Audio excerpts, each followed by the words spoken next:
Hello everyone! It's Kaji here and today pag-uusapan natin ang part 2 ng basic ng bookkeeping and ang topic natin ngayon is asset, liability, and equity. So kung interested kayo sa mga topic na to or sa mga terms na to, please keep on watching. Until the end, do not skip para wala kang mamiss na tips and tricks na i-share ko throughout the video. So without further ado, let's get started!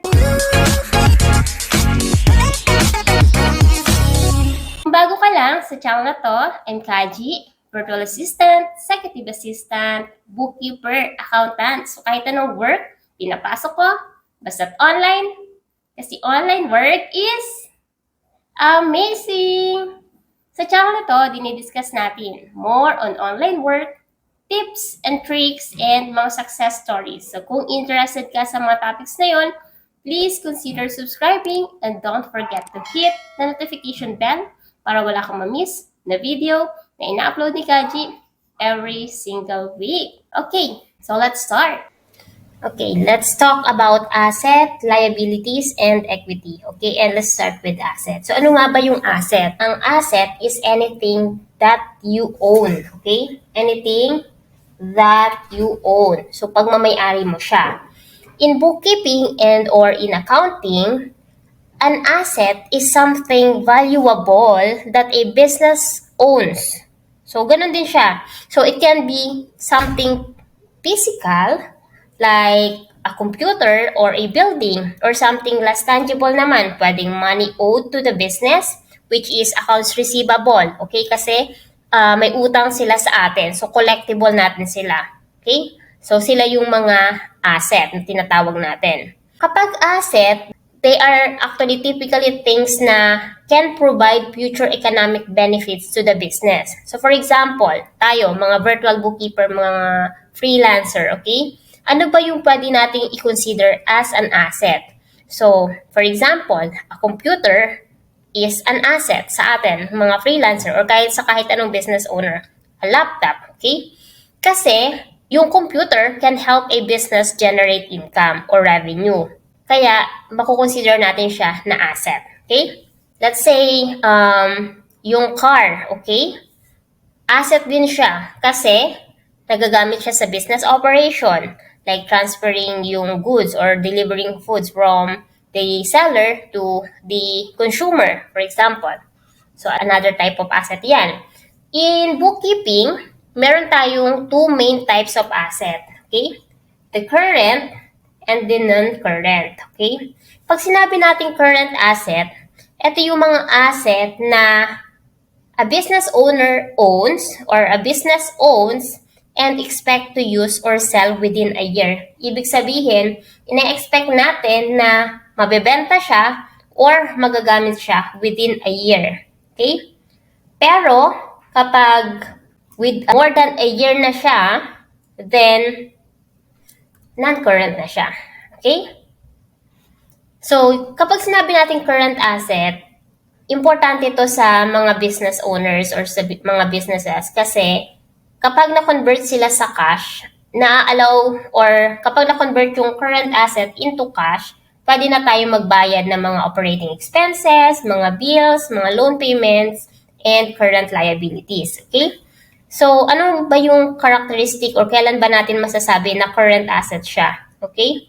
So, katulad ng binanggit ko kanina, current asset are tangible asset. So, physical things sila that are expected to be used or converted to cash within a year. Okay? And nagpo-provide din sila ng benefit to the business by allowing like to cover day-to-day expenses through their sale or use. Okay? And kapag current assets siya, they are not subject to depreciation. Okay? Oh, so ano ba yung mga example ng current asset? Meron tayong cash in the cash in the bank.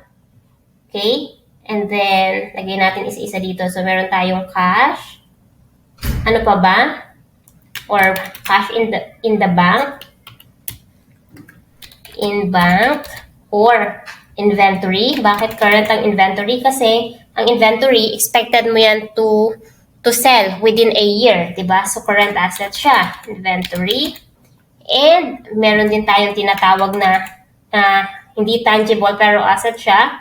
Siya is yung accounts receivable. Accounts receivable. So pag sinabi nating tangible, may physical, siya, kumbaga, can be touched. Pero kapag intangible, cannot be touched, like accounts receivable. Okay? And then, meron din tayong mga tinatawag ng prepaid expenses. So, ano ba yung mga prepaid expenses? So, ibig sabihin, advance payment mo yan for an expense. Okay? Halimbawa, yung rent. Okay? Nagrenta ka ng isang bahay. Di ba pag nagre-rent, merong mga advance payments? So, prepaid expense siya. Okay? Hindi mo siya i-outright expense.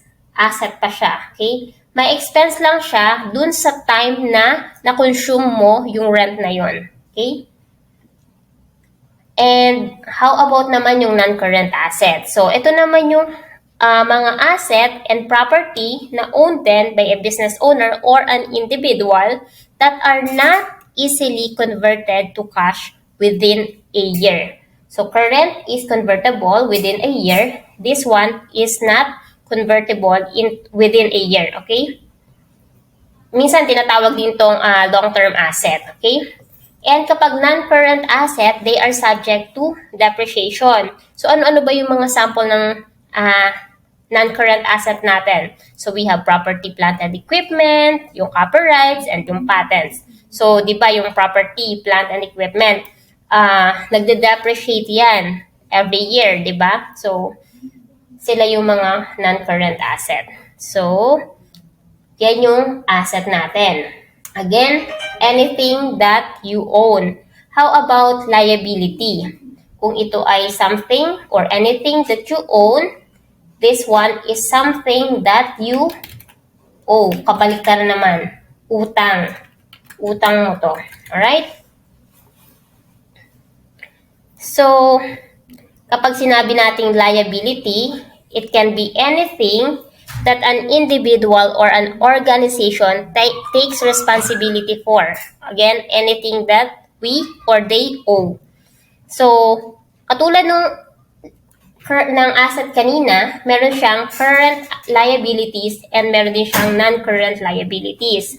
Okay? Pag sinabi nating current, okay, current, sila naman yung mga obligations that a company or an individual will usually be expected to pay within a year. So, ibig sabihin, within a year, kailangan mabayaran siya.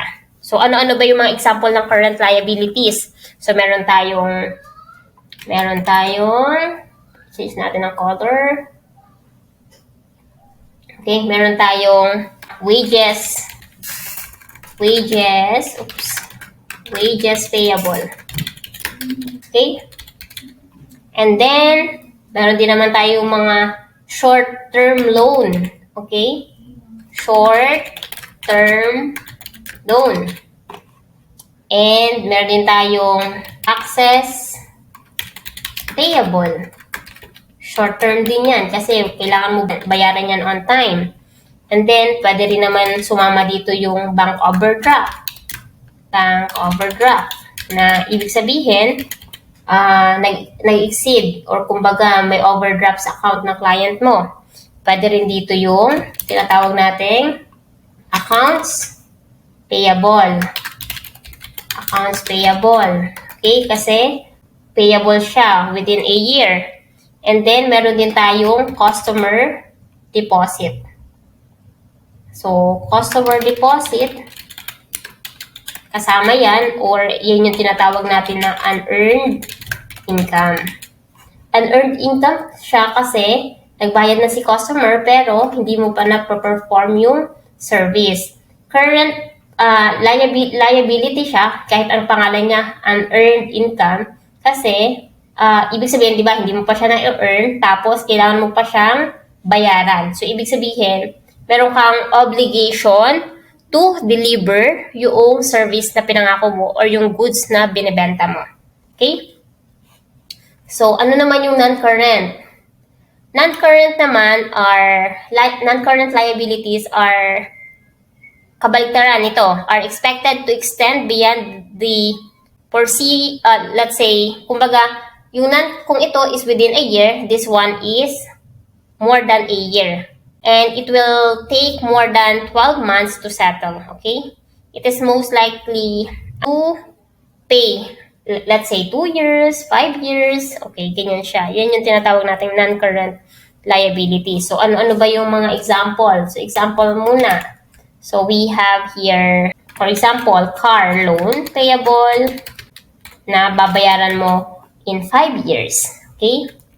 Housing loan payable na babayaran mo in 30 years, okay? And halimbawa naman, pwede rin dito pumasok yung other loan